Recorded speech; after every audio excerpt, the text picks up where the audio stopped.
99.9 Punk World Radio FM. We are joined by Ottawa, Ontario, Canada's own. That's right, straight out of the nation's capital of Ottawa, the 613 or the 343 now as well, since we have a new area code. We have Kingfisher. How you guys doing tonight? Good. Doing well. Good. Thanks. I got to say, guys, I'm super stoked to have you guys on. I love what you guys are doing for the punk rock community out here in Ottawa. There's not a lot of bands in the punk rock community out here in Ottawa, but you guys are definitely holding it down for the ones that have not yet started, man. So thank you so much for a bit of your time tonight. Yeah, for sure. Happy to. No, thank you so much. But I know you guys are busy individuals, so I'm not going to take you away from your evening too long. But I got to take you back to the beginning of this phenomenal band and just ask, like, how did you all actually first meet and come together to form this kick-ass band?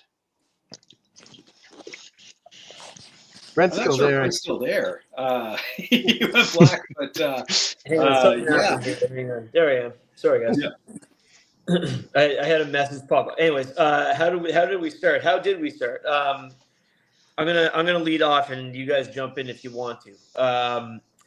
So 2017, Casey and I had, I guess, reconnected after a few years of kind of being out in the wilderness and going our separate ways. And Casey actually approached me about doing a little recording for a band that I was playing guitar in at the time, which is called Heat. We were sort of an AC/DC kind of cock rock tribute-ish band that I was playing in at the time and had been doing for several years. But Casey wanted to do a recording, and it sort of coincided with right at the time when that band was kind of wrapping up, kind of losing a little bit of steam, and maybe came up with the idea a little bit about how we had these ideas kind of flowing through me that I wanted to try to get down. And it really started as a recording project with Casey and I back then, where we said, we're going to get together on Saturday mornings and we're going to write demos and we're going to record them ourselves. And we weren't sure it was ever going to be like a real band. We thought maybe it was just going to be a little recording project. But after probably 4 years of getting together almost every Saturday morning without fail for 4 or 5 hours every morning just to track this down, we decided at some point in late 2021, when we were allowed to see each other again after the pandemic, that we were going to try to make a go of it, and approached a couple other guys. Steve was not one of them at the time. His addition to the band came shortly afterwards, but Joe and Dave, who unfortunately couldn't join us tonight. Joe's one of the other guitar player and singer, and Dave's our drummer. They kind of signed on for the project, and it led to the release of an EP that we put out in early January of 2022, and that was really the start of the band. Steve came on board. Steve, you'll forgive me if I get the dates wrong. It was either late 2022 or very early 2023. It was fall 2022. Yeah. So right. Yeah. So the band hadn't been together yet for a year as an entity, but we'd only played a handful of shows, I think, at the time, and put a couple of EPs out. And we wanted to have another guitar player, but really what we wanted to have was another singer, because I think the thing that we found most important for the band, for the sound, is the wall of vocals that we've decided to put into this, and we decided it was going to be super critical to add another singer to the group, and then Steve came on then, and that really rounded out what we had decided we were going to make the band into. So that's really the origin story, so to speak. You guys jump in if I forgot anything. We also felt like the stages weren't quite crowded enough, so we wanted to make sure that we were more up front on the stage. Yeah. And I have to ask, I know this is a cliche kind of question. I don't normally ask this, but I love your guys' band name. Like, how did you guys actually come up with the name Kingfisher, man? Because it just sticks. It's short, sweet, and to the point, man. Yeah. I guess I'm going to have to talk about that, because that was my great idea as well. That actually goes back even further. I started writing some of the demos that turned into the very first songs that we recorded way back in 2011. And so I guess 14 years ago. And I don't know what it was about it at the time, but I thought to myself, I like you said, something short, something sweet, something that people are going to remember the first time they hear it. Wasn't overly complex. You didn't have to tell people how to spell it.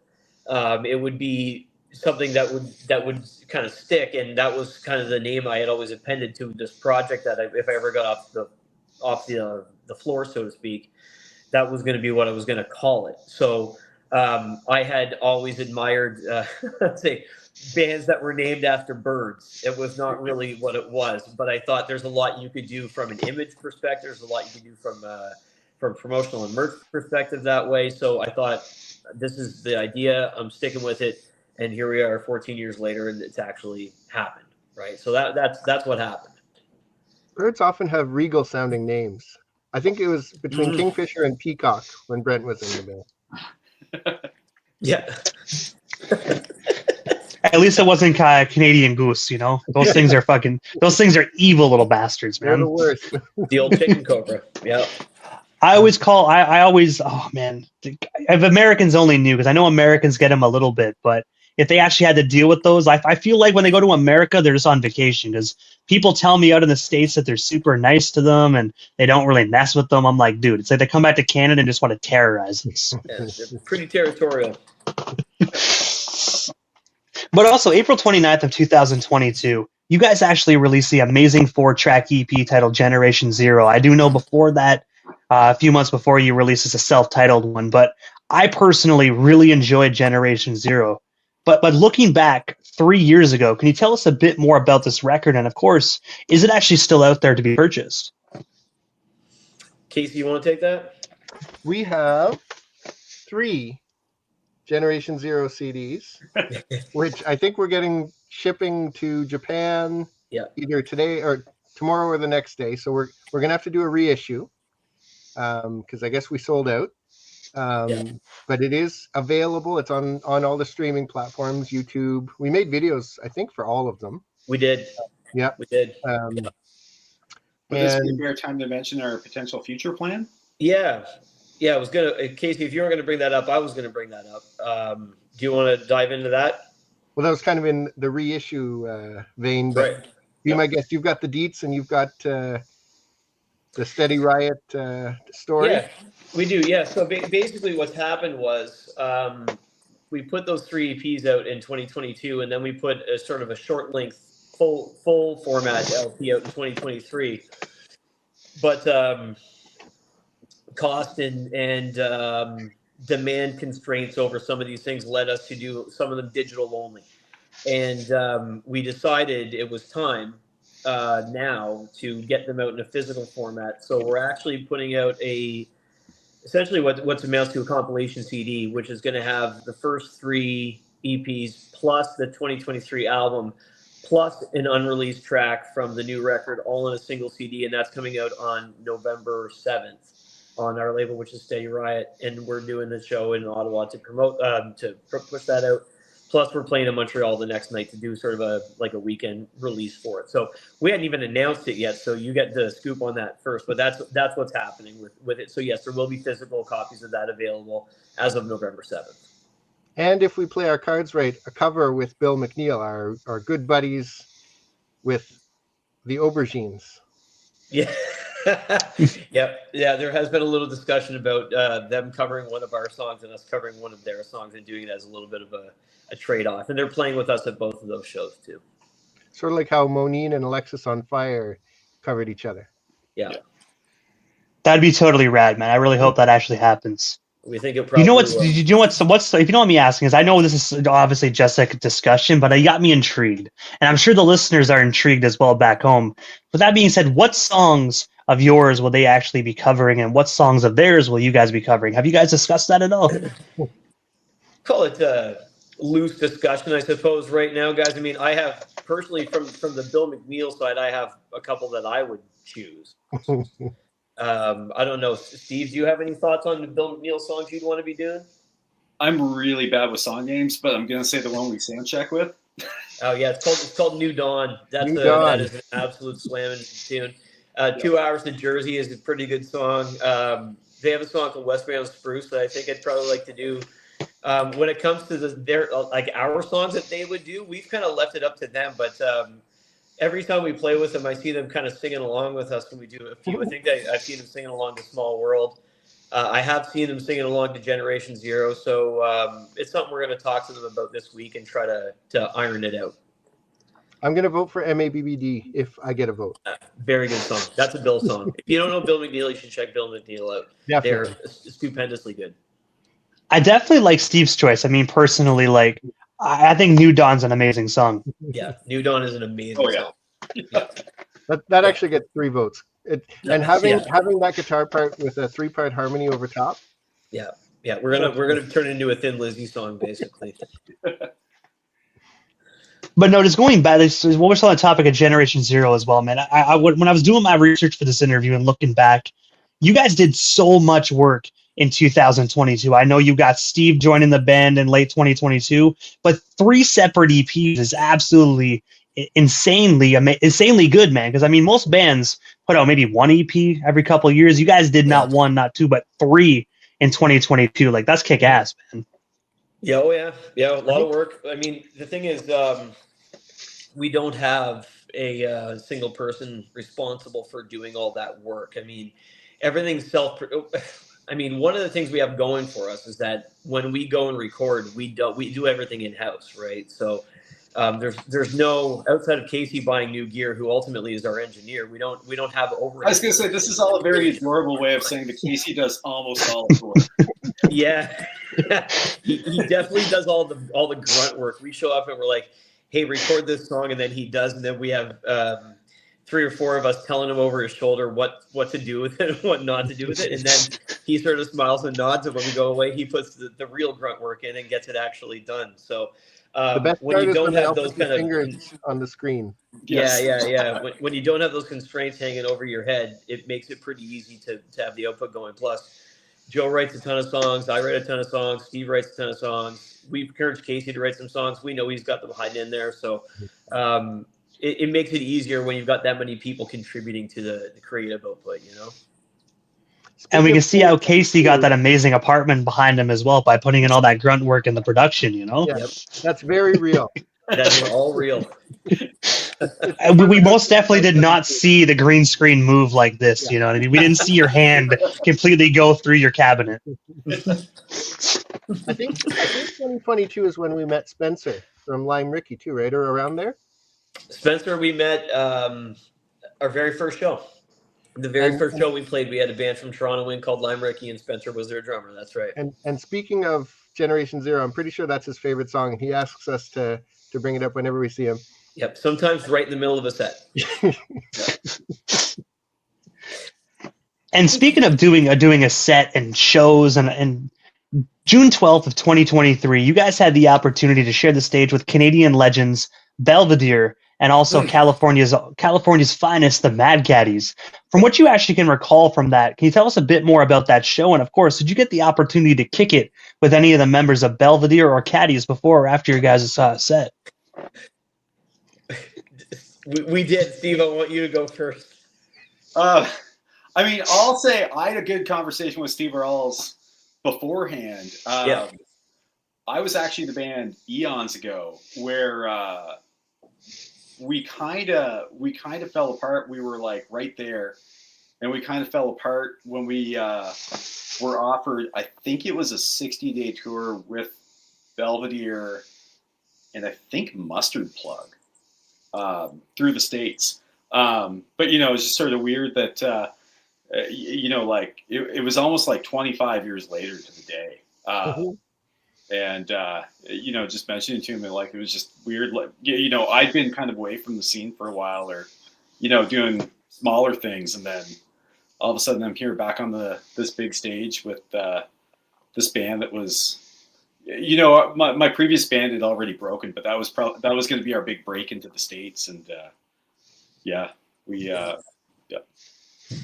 And my claim to fame is Ryan and I both helped each other lift my bass cabinet on the stage, and he's famous, and he used my bass cab for that show. we were blessed. Steve is a very Steve Rawls I'm referring to. Our Steve is a nice guy too, but Steve Rawls is a super nice, down to earth, competent guy. All all the stories about Steve are confirmed. They were very sweet to us. We didn't. I don't think we spent a lot of time with the caddies, but they were at the very least a couple of them watching our show, which was nice of them to do that. And it was a great night. I mean, the Bronson Center is a big room, and it was near capacity, so it was definitely a fun evening for all of us. When I wandered into the crowd, more than a few people I knew walked up to me and said, like, "Hey, did you see that first band? They were pretty good." It's like, "Hey, I was actually in that first band." I actually remember, like, Belvedere is actually one of my favorite all-time punk rock bands, man. So I actually met Steve. Didn't even mean to. I was pissed drunk at a Authority Zero show. There's no easier way to put it other than pissed drunk. I went to go get some Belvedere merch because I realized before I spend all my money on beer, I got to go at least buy the merch. So I went to the merch table, bought a CD, turned around, and then Steve just looked at me and went, "I heard that CD is really good." And I'm just like, "Am I drunk or is you Steve from Belvedere?" Like, I was like, "Wait, what?" So he signed my record. I took a picture with him. Personally, I don't really I remember that encounter. The autograph and the photo's fuzzy, but I woke up with an autographed Belvedere CD, and I woke up with a picture of me and Steve on my phone. So that doesn't really lie. So it works out. Unless I scribbled on the CD cover and I'm claiming it that it's his, who knows? But we'll find out one day. Yeah. The added bonus for us, I think, that night was that doing their merch was a dear friend of the band's Davey Knight, who's the singer and bass player in a tremendous band from Toronto called Debt Cemetery. If you've never had the chance to check them out, you absolutely should check them out too, because they're just awesome. Big time. And I have to throw Dave under the bus. He was fanboying for Sean Sellers because it's not every day that the drummer in your band gets to meet Sean Sellers. Yeah, it's true.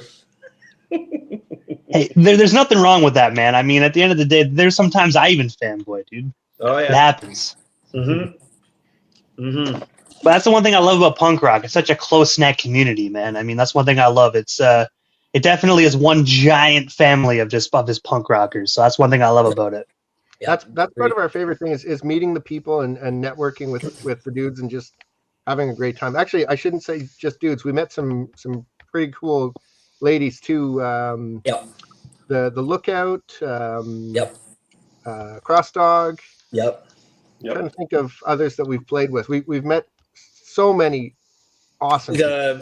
Claudia from Cheyenne in Quebec City. She's a peach. Yeah, they just put a new record out too. They're very good. And also, speaking of a new record, May 9th of 2025, you guys actually released your most recent album titled All Pain, No Gain, that consisted of 12 tracks. I was wondering if you can actually just tell us the story behind your most recent album. And of course, are there any hard copies still available today? Or are they all getting shipped off to Japan as well? There are multiple copies on their way to the land of the rising sun, but we do still have some left. Yes, fortunately, and we will have those with us in Cornwall and I'm sure beyond. Although hopefully not too many shows beyond, because I do want to get some of them out of my home office at some point. But they are moving at a steady enough pace, which is good. Story behind the album, though. There's a long story behind it, I suppose, which we can condense for the sake of the format. We decided, we were gonna throw everything. It's one thing to release songs digitally, I guess, and it's easy to do, but I think that myself being the elder statesman of the band, I think I'm 3 or 4 months older than Dave, which qualifies me as being the senior member of the band. My baby Gen X upbringing I grew up in an era where album was still the format, and it's always felt a little bit weird to me to release single after single after single, or short format after short format. And I remember being in high school where we were doing 7 inches and tapes, and I kind of wanted to do something that was a little bit more aligned with the types of things we did when we were younger men. And I think that's the ethos of the band, though, is we're trying to do stuff that is more aligned with the things that were happening in the late 80s and early 1990s when we were starting to cut our teeth in the scene.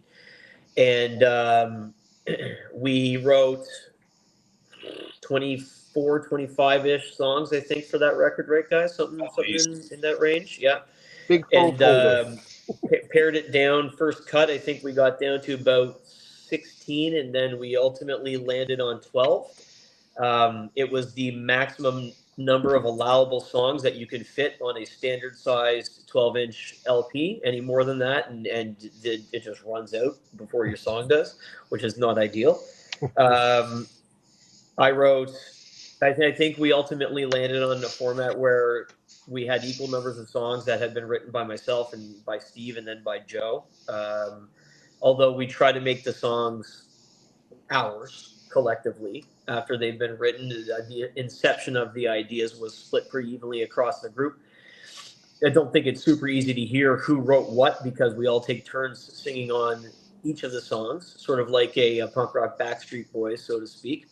And, the songs are generally about things we observe out in the world that piss us off, and sometimes things that make us happy, and then sometimes our personal experiences. But the recording process from tail to stem took us 9 or 10 months, I think, probably. And along the way, our dear friends Mitchell and Sarah from Among Legends had started this label up and offered to help us get it out there. And we decided that was a marriage we were interested in getting ourselves into. So we signed up, made the record. And as you said, May 9th, it finally was unleashed upon the world. And Among Legends played at the show. And the whole release, we did 3 shows on the release weekend. They played at all 3. No, they played 2 of the 3. Yeah, they could not come to Montreal, unfortunately. And I got to say, it's a phenomenal album, man. Best of Me is actually one of my favorite tracks off that record. Thank you so much. Yeah, don't tell Steve that. Sorry. It might have been one of Well, Steve's here, so sorry, Steve. Sorry you had to hear that. It's a great song, you're right. Steve, that was actually a Steve song to begin with, so good job, Steve. Yeah. And I think it demonstrates one of the founding principles of Kingfisher. We originally had the plan not to have solo singers, not to have individual writers, to have a collaborative effort, to share the vocals. One of my favorite things that certain bands do is to have shared vocal duties. I think it adds an extra dimension to the songs that we play, and I think the audience responds to it. And it's also a good way to save your voice from wearing out. Yep.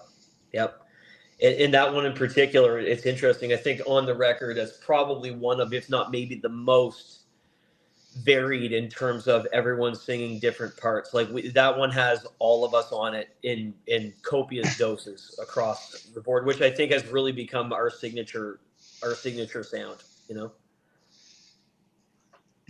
And also this Friday night, September 12th, at Knights of Columbus in Cornwall, Ontario, just an hour down the road, you will be taking the stage alongside Trashed Ambulance, Frank Dux, and the legendary Cigar. I was wondering, what can your fans expect from your portion of the show? And of course, where can we snag ourselves some tickets for this Friday night? Well, you can expect some slightly slower songs than the other 3 bands. Yeah. Well put. Yeah, we definitely don't play at the same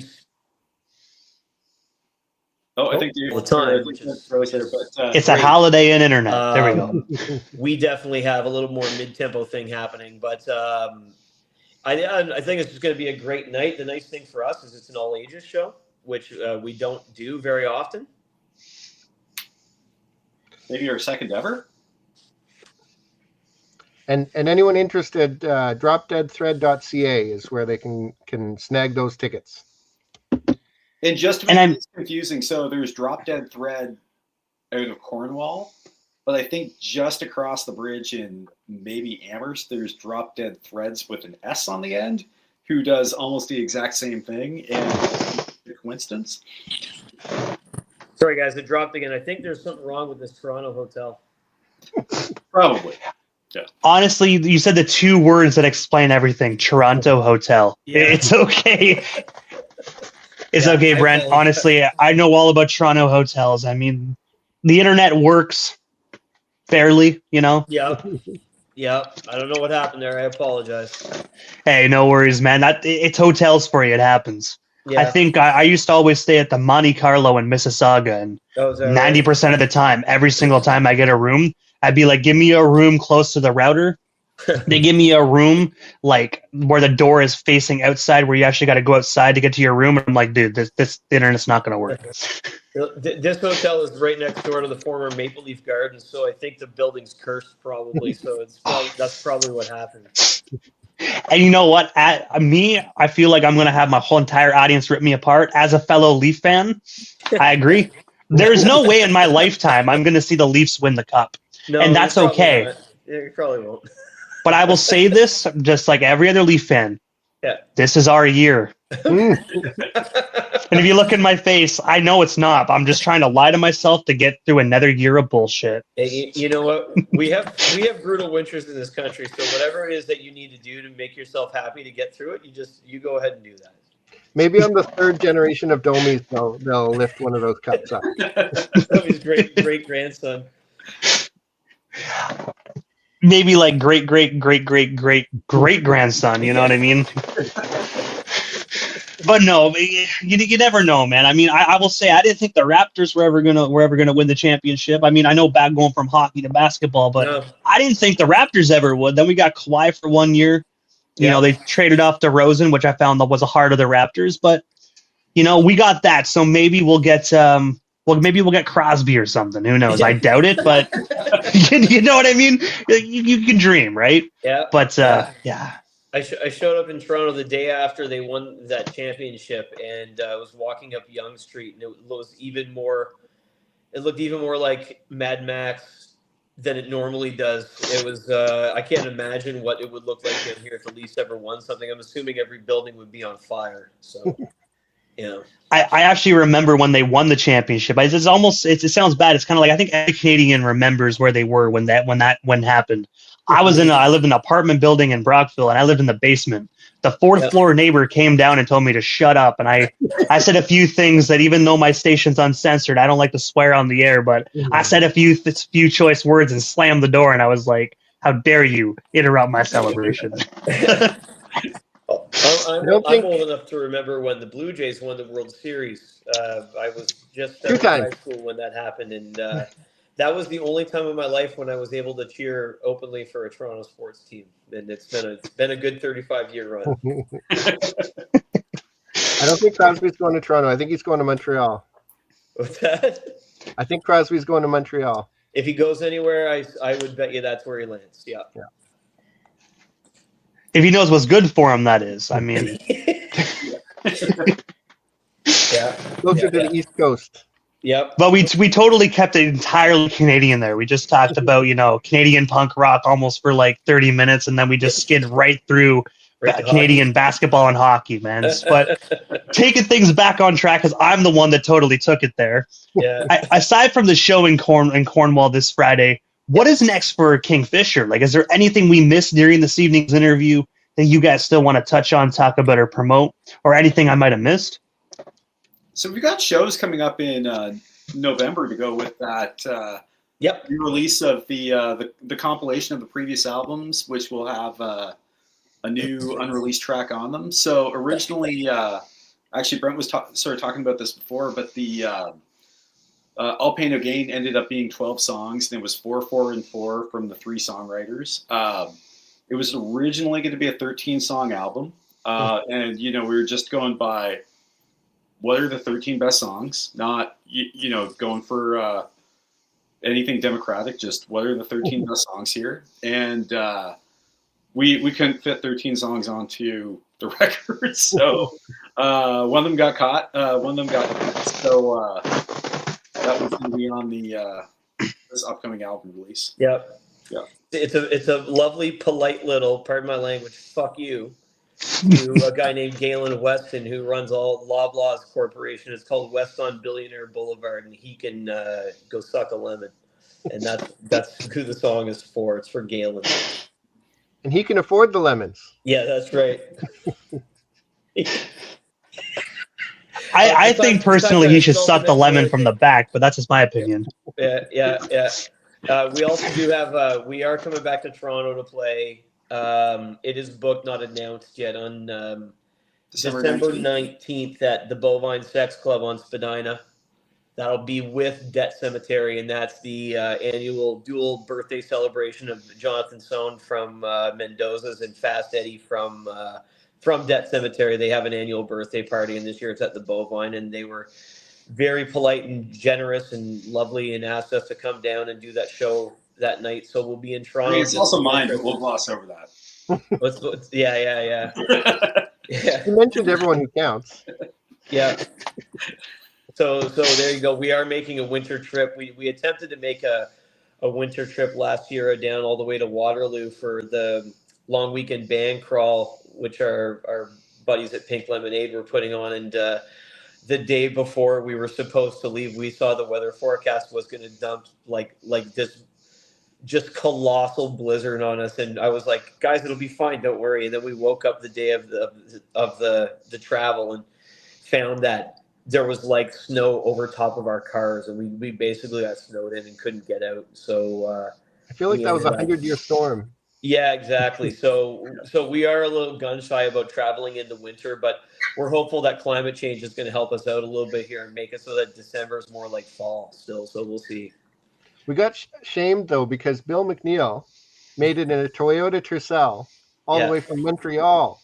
So we had no excuse. Yeah. Although I don't know how long they were driving. They needed to abort in Ajax, or I think they got to Scarborough, and it took them like 9 to 12 hours to get from Montreal to Scarborough or something like that. Yeah, it was a long day. Yeah. I mean, I gotta say, I definitely commend them for that 12 hours. I mean, I think I would make it from maybe Ottawa to like Brockville, and then I'd be like, you know what? Fuck this. And I would turn around. I would just I'd be calling the promoter being like, you know what? It just took me 2 hours, 2.5, 3 hours from Ottawa to Brockville. I am not going to be there tonight. Yeah. We're very blessed to have done some road warrior work with the guys from Bill McNeil. And I can tell you it would take more than a blizzard to stop some of the things we've seen. It would take much more than a blizzard to stop those guys from getting a show off. And then it looks like a clown car when they get in. It really does. It's basically a lunchbox. Yeah, Malcolm just rolls out of the back seat, basically. Yeah, so we got that happening, and actually, I think we started writing songs for another record we're planning on putting out before the ink was even dry on All Pain No Gain. We started. Oh. We lost Brent again, but we did actually start writing songs. He there we go. Unbelievable. Yeah, we started to write songs before the ink was even dry on the new record. Yeah. It's just something we do. It's part of our weekend routine. Yeah. We're up to 14 or 15 for the record, the new one already. So, but I think we're gonna try to hit like 30 plus before we even start narrowing it down to a reasonable number. But guys, before we part ways here tonight, obviously I know how to follow Kingfisher on social media, but for the people that aren't following you, how do they go about following you guys across all social media platforms? But this is a punk rock radio station, so I'm talking to you, the listener. You best already be hitting that follow button. Make sure you like and subscribe to DJ Immortal. That's the first step. Yep. And well, I appreciate that. And we're Kingfisher Rocks on pretty much every social platform: YouTube, Instagram, Facebook, and we're on Spotify, Apple, all the good stuff. We've got links on our bio. And when you're doing it, don't be fooled. There's a second-rate Mumford & Sons rip-off band that stole our name from somewhere over in the UK, and they thought they were clever. They just left the E out. That's not us, okay? Although it's really driving our numbers from Ireland. Yeah, it's not hurting our Spotify numbers. Their fans accidentally find us, and then they end up following and staying, which is great. But yeah, we're not. If you ever hear a band called Kingfisher, there's a banjo. Trust me, guys, that's not us. Okay. I will admit that's kind of humiliating for the other band, though. I mean, you think about it. You have your fans, you direct your people to your music, but then they hear the banjo and they're like, I don't like that. So they want to Google more and see if they can find like, something. Then they find the punk rock. And then they're like, damn, now this is badass. And they hit that sub button. They hit that sub button. See, I mean, I don't know, man. I guess in a way you could kind of thank the banjo players, because in the UK they love their punk rock, man. I think UK and Japan are the two countries that absolutely like eat up punk rock. So I mean, they're kind of hurting their own following and just sending all their fans to you. So thanks, Kingfisher with an S. Yeah, we completely agree. By the way, regarding the UK and Japan, so much so that we've made conceptual plans, I think, to go to both places and play shows. And it's more than just idle talk. I think we're quite serious about going and doing it. We just need to try to line the timing up. So if you are in the UK or you are in Japan, our plan is to come visit you sometime, probably in or before 2027. We just need to get the plans out there because based on what we've seen south of the border, we don't really have any collective interest in playing in the US, at least in the short term. So we're going to be looking at the UK and we're going to be looking at Japan as landing spots for us as an alternative. We should shout I don't blame you as well. You don't want to get held up with ice, man. That's right. Yeah, exactly. We could shout out Noji from Skateburner Music. He's the one who's ordering the big stack of stuff. So the people in Japan will have access to our CDs and our shirts and our merch. I think that's the farthest we've ever sent. I've sent a few to the States. I've sent, I think, one to South America. Never across the ocean yet, but yeah, I think this is it. We haven't done anything in Australia yet, right?